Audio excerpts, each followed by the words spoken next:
안녕하십니까. 4월 24일 월요일 새로운 한 주가 시작되는 11시를 막 넘겼습니다. 앞으로 4시간 뒤에 파리에서 송영길 민주당 전 대표가 귀국한 것으로 알려져 있고, 그래서 그 공항에 열렬 지지자들 총동원령을 내렸다고 보도가 되고 있습니다.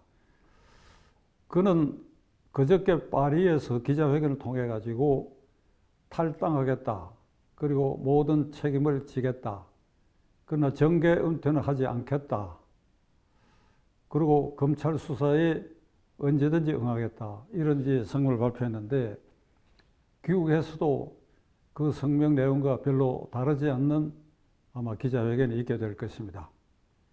민주당의 현재 이 사정을 보면 이게 송영길 전 대표와 이재명 현재 대표 사이에는 특수한 관계가 연결되어 있다고 보여집니다. 우선 송영길 대표가 작년 6월 1일 지방선거에 본인은 낙선이 확실한 서울시장 선거에 나갔다. 그리고 그 계양선거구라고 하는 송영길 의원이 5차례나 무난하게 당선된 민주당 이른바 우세지역 그 금성탕지를 이게 이재명 대표에게 양도를 했어. 그래갖고 아슬아슬하게 당선이 되고 그 여세를 몰아가 당대표가 됐다. 여기에 송영길, 이재명의 브로맨스 관계, 남자들 사이에 특수한 이런 관계가 형성돼 가지고 결국은 대표도 이어받고 국회의원직도 양보하고 그런 상황 아래서 지금 돈봉투 사건까지 터져 나왔습니다. 이 돈봉투 사건에 대해서는 문재인 대통령이 자유로울 수 없지요. 2021년 전당대회 그때 한창 기세가 높던 현직 대통령이었고, 그는 민주당의 1호 당원이니까 얼마든지 영향력을 행사할 수 있는 그런 환경이었습니다. 그러니까 결국 문재인 대통령의 그 권력 정점에 있었던 시기에 전당대회가 있었고, 거기에 돈봉투 사건이 있었다.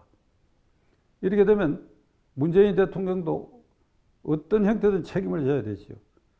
그러니까 문재인 대통령이 바탕에 깔려서 위로 받쳐주고 송영길, 이재명으로 이어지는 이 현재 상태가 민주당을 아주 혼란으로 몰아넣고 G7에 등극한 나라 34개국이 가입한 OECD 가맹국 중에서 이런 과반을 차지한 국회에서 이런 제1야당이 없다. 외신에 의해서도 지탄을 받고 있다. 자, 일이 이쯤 됐으면 이 혼란을 수습하기 위해서는 이게 당의 자정 능력을 가져야 되는데, 제가 보기에는 자정 능력이 없습니다. 그러면 외부의 힘에 의한 또는 헌법 절차에 의한 강제 해산 절차가 있는데, 그건 강제 해산 절차가 있습니다.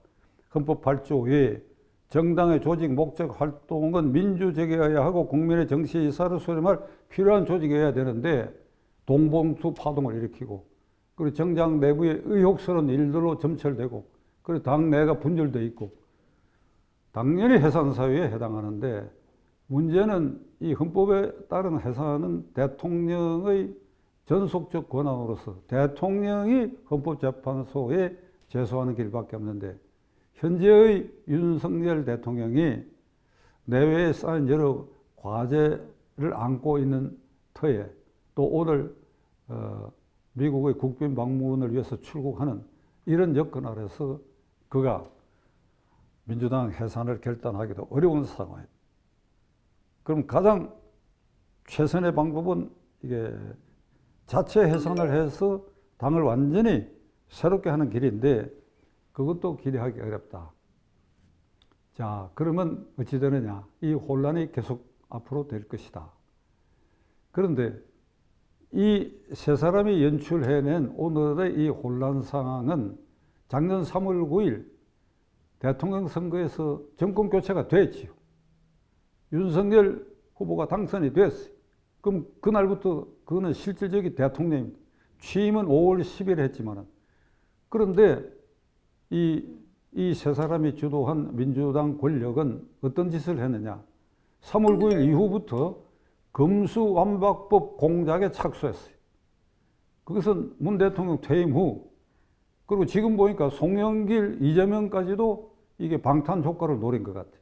그래서 검수완박법을 이 간첩 정보 공작 활동하듯이 법제사법위원회 본회의를 위헌 절차에 따라서 기습적으로 통과시켰어요. 그래서 문재인 대통령 임기가 5월 9일 저녁 12시 자정까지입니다.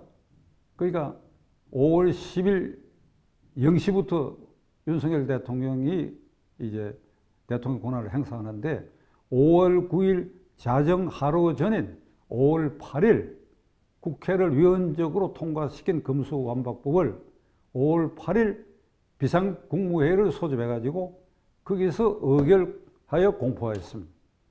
요 넘겨버리면 5월 10일부터는 윤석열 대통령이 이 법을 거부권 행사할 게 분명하니까. 그러니까 3월 9일 이재명 되기를 기원했고 기다렸다가 안 되니까 이제 자기들 보신을 위해서 검수완박법 공작에 들어가서 임기 만료 24시간 전에 비상국무회의에서 이렇게 공포 조치를 받았다. 이게 나쁜 짓이지요. 근데 제가 보기에는 이 나쁜 짓이라고 말하기에는 너무 평범한 말입니다. 악랄한 일이다. 악랄하다. 악랄해. 이게 정치 도의고 헌법 절차고 다 무시한 이런 악랄한 이 집단 민주당을 이 3인방이 결국은 이 짓을 해가지고 오늘날 이 혼란의 구덩이에 넣고, 당장은 이재명 의원이 이게 검수완박법에 따른 혜택을 보고 있죠. 이 방탄 효과를 지금 보고 있는 것입니다. 그러니까 3월 9일 이후 공작적 차원으로 검수완박법을 통과시키 윤석열 대통령이 5월 10일부터 임기를 시작한 이후에 지금 거의 이제 11개월이 됐는데 이 대한민국 국회에는 여의도에 의사당은 있지만은 국회는 없는 상태라고 저는 봅니다. 국회라 그러면 국민 대표자 회의로서 거기에 국민이 직접 뽑은 국회의원들이 헌법 46조에 따른 자율권을 행사하면서 그리고 국정 논의를 하고 타협도 하고 그래야 표결도 하고 해야 하는 이런 절차가 완전히 소멸되고 그랬어요. 완전히 소멸되고 말았어요. 그러니까 민주당의 일방 독주고 방탄국회고, 그래 이번에 이 돈봉투 사건까지 터져가지고 이걸 민주당이 윤석열 정권을 공격하고 검찰을 약화시켜가지고 이걸 어떻게 수습하느냐에 아마 지금 골몰하고 있을 것입니다.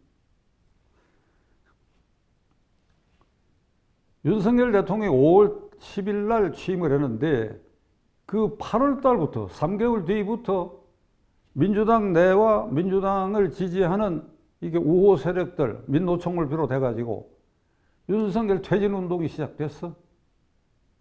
가장 심각한 것은 그 10월 달에 천주교회 정의구현 사대단 신부들이 전주 주교관이 있는 그 성당에 모여가지고 윤석열 탄핵 퇴진 운동을 했어요. 그 지난 한 열흘 전에도 또 서울에서, 전주에서 또 했어요. 그 논리는 이겁니다. 윤석열 쫓아내야 된다는 것이. 이게 헌법에 위반되는 짓을 하고, 그리고 이게 언론도 탄압하고, 그리고 국회를 이렇게 망가뜨리는데 이게 다 윤석열 짓이라고. 그러니까 이런 동조 세력들이 있어서 그런지 여기에 힘을 입어가지고 민주당에는 지금 그 안에 양심분자들이 분명히 잠복하고 있고, 그리고 적극적으로 민주당은 이게 해산의 길로 갈 수밖에 없다까지 얘기하는 의원들이 있는 건 분명하지만 전체로 보면 여기에 그들의 기득권을 지키려고 하는 이 3인방의 그어놓은 그 프레임에 갇혀가지고 지금 국민을 배반한 그런 모습으로 허우적거리고 있습니다. 그러면 국민의힘당은 지금 어떻게 되느냐? 그래도 국회에 100석이 약간 넘는 의석을 확보하고 있는 집권당인데, 이런 대안 세력이기도 하고 지금은 집권 여당 세력이기도 한 국민의힘당이 국민의 지지를 일정 부분 받고 있느냐? 그렇지 않다. 그렇지 않은데 오늘의 우리 헌정사의 비극이 있고 그리고 국민의힘당의 비극성이 거기에 있다고 저는 생각합니다. 무기력하기 짝이 없어요. 그리고 그 안에 이런 민주당을 상대로 해가지고 전사가 없어요. 전사가. 전사라는 뜻이 뭐 총칼 들고 싸우라는 뜻이 아니라 말로 이론으로 그리고 국민에게 호소하는 걸로 그래갖고 열심히 민주당이 갈팡질팡하고 있다. 상대적으로 우리가 우위에 있다고 하는 것을 지금이야말로 아주 호식이 적긴데도 불구하고 이런 노력을 전혀 찾아볼 수 없습니다.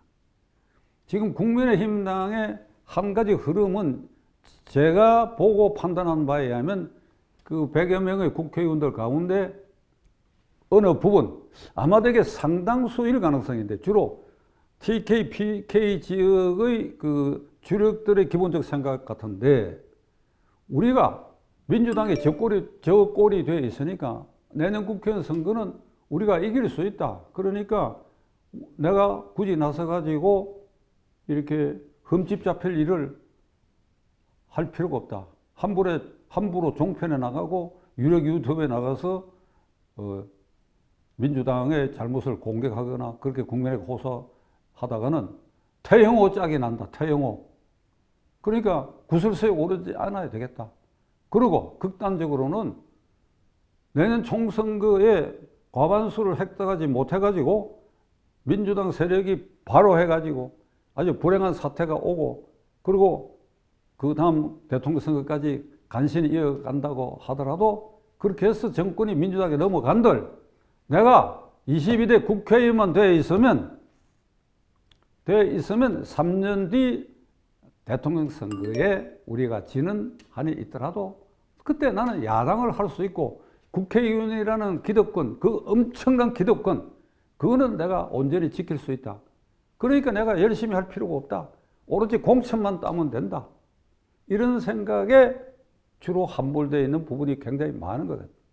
이게 국민의힘당의 암적 존재고 그런 국회의원들의 생각이 국민의힘당으로 하여금 집권 세력으로서 굳건히 서게 하는 방해 요소가 되고 있다는 사실을 저는 시청자 여러분들에게 말씀드리고 동시에 국민의힘당의 김기현 대표 등 지도부와 주력 세력들은 지금 제가 말씀드린 이것을 냉정히 짚어봐야 할 것입니다. 제가 지난 주말 이 방송을 통해서 문제를 제기했던 태영호 의원을 백범 김구 선생의 48년 2월부터 5월 10일 국회의원 선거가 있을 때까지 남북정치협상에 김일성에게 이용당했다라고 하는 이 발언과 그 다음 제주 4.3 사건은 북한의 지령에 의한 남로당의 폭동으로 시발됐다라고 하는 이 두 가지 문제에 대해서 국민의힘당 지도부가 태영호 의원을 징계할 듯한 태도를 취하고 처음에 그랬지요. 그런데 이 양반 오늘 최고위원회에 출석한 지 안 했는지는 지금 확인이 안 되고 있습니다만은 최고위원회에도 출석을 계속하지 못하게 하는 이런 상황을 만들어 놨습니다. 그래서 제가 지난 주말 저희 이 방송을 통해 가지고 4.3 사건의 본질 백범 김구 선생의 행적에 대해서 말씀을 드렸는데 의외로 많은 분들이 관심을 가져주셨습니다. 저도 지금 깜짝 놀랄 정도입니다. 제 우호 이 유튜브 채널에 나가서도 같은 얘기를 호소를 했는데 마찬가지로 많은 분들이 관심을 가져주고 있습니다. 이것만큼 지금 국민의힘당의 정체성을 바로 세워야 할 호재가 저는 없다고 생각합니다. 국민의힘당의 정체성이 뭡니까?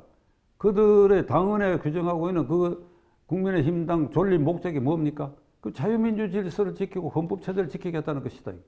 그렇다면 북한 체제에 상반되는 이 자유민주 질서를 지키기 위해서는 북한의 저 정권의 부당성과 저 정권 탄생의 부당성을 그 근거 위에서 이 국민의힘당이 존립해야 되는데 그 정체성 분명히 하는데도 이 김기현 대표를 비롯한 현재의 당 주력들은 이걸 소홀히 하고 있어요. 그냥 어떻게든지 모면하려고 하는 그러니까 이런 믿기지 않는 행동으로 내년에 과반의석을 획득할 수 있겠느냐. 저는 김기현 대표가 이 당을 이끌고 있는 주덕들에게 말하고자 합니다. 지금 김영삼 대통령 이래의 선거의 역대 선거의 대통령 선거나 국회의원 총선거의 경험을 보면 분위기상 52대 48로 결론이 납니다. 이 말은 뭔가 하면 다수 의석을 차지하는 당의 총 득표율도 과반수를 조금 넘는 수준이죠. 그러니까 거기에 패배한 정당도 아주 아찔하고 간발의 차이로 지기 때문에 과반 의석을 뺏기는 이런 일들이 지금 이게 반복되고 있습니다. 국민의힘당은 냉정하게 이 시점에 반성해야 할 것이 이명박 정권 때 있었던 이 19대 국회의원 선거, 그때 완전히 친박계를 학살해버렸습니다. 그래서 박근혜 대표가 공개적으로 나도 속고 국민도 속았다. 그 선거에서 압도적으로 이렇게 승리를 거둘 수 있었겠습니까? 그 다음에 20대 국회의원 선거가 왔습니다. 이번에는 박근혜 대통령 실세들이 이게 이명박 세력을 아주 학살했어요. 그러니까 친이를 박멸했어요. 이항구라는 사람을 내세워가지고 전략 공천한다 그래가지고 이게 압도적으로 과반수 이상을 넘어 거의 3분의 2까지도 확보할 수 있다는 것이 예상되는데도 이 짓들을 해가지고 결국은 상실하게 됐다. 그래서 결국 탄핵의 길로 가고 그리고 내부 분열 때문에 그 당 소속 의원관들 유승민을 비롯해가지고 60여 명이 탄핵 쪽으로 돌아서가지고 결국은 정권을 놓치게 됐다. 그 다음에 2020년 선거는 황교안 대표 시절인데 여기에도 이게 과반수로 획득할 수 있는 이게 분위기가 조성되어 있는데도 불구하고 우선 대표 자신이 선두주자로 자기 희생의 모습을 보이면서 과감하게 이낙연 대표가 종로 출마를 머뭇거리고 있을 때 위험지역이라 생각해 머뭇거리고 그럴 때 과감하게 종로에 나간다고 선언하지 못하고 이게 수도권 주변의 안전지대에 나가면 득표율이 어떻게 했냐 이 조사하는 것이 외부에 알려져 가지고 그럼 뒤늦게 나가서 종로에 선제적으로 깃발을 꼽는데 실패함으로써 전국 선거에 나쁜 영향을 줬을 뿐 아니라 공천 심사위원장으로 김문수 전 강원지사로 내정했다가 무슨 이유에서인지 간에 이걸 배척해버리고 김형호라는 엉뚱한 사람을 공천위원장으로 내세워가지고 그거의 전횡으로 공천 파동을 일으켜 결국은 과반수 이상의 의석을 민주당에 내줘가지고 오늘날 국회가 이 모양으로 된대. 이게 따져보면 이명박, 박근혜, 황교안 그 시대에 다 잘못이 누적돼가지고 이 꼴이 돼버렸. 이걸 교훈으로 삼다 그러면 지금 국민의힘당이 내년 국회의원 선거를 앞두고 어떤 결단을 해야 할 것인가? 1. 나는 과반 의석을 획득 못하고 정권이 야당으로 넘어가더라도 계속 야당 의원으로서라도 기득권을 누리는데 만족하겠다 하는 의원을 색출해가지고 사문위원회를 만들어가 제명을 하세요.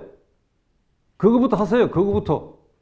그리고 이 민주당이 허우적거리고 국회의 존재를 완전히 무시해버리고 국제적 망신살이 뻗치고 지탄의 대상이 되어 있는 이 한국의 헌정 질서를 바로잡기 위해서 우선 여러분들이 합숙 훈련을 해갖고 뭘 어떻게 해야 되는지 공천을 어떻게 과학적으로 객관적으로 해야 하는지 내부에 총질하는 요소를 어떻게 하면 이걸 바로잡을 수 있을는지 우선 이거부터 지금 논의에 착수하기를 바랍니다. 마지막으로 오늘 결론으로서 나는 김기현 대표에게 당신은 바지 사장으로 취임한 게 분명하지요. 당신 인정해야지. 우리가 다 그렇게 인정합니다. 윤석열 대통령의 낙점을 받아가지고 전당대회는 신임 투표로 당신이 결정됐어. 그러나 지금은 바지 사장의 틀에서 벗어나야 돼. 나를 신임 준 용산을 의식할 필요 없이 국민의힘당이 어떻게 하면 똑바로 가서 윤석열 정권을 지켜내자 하는 데는 바지 사장의 틀을 벗어나야 돼.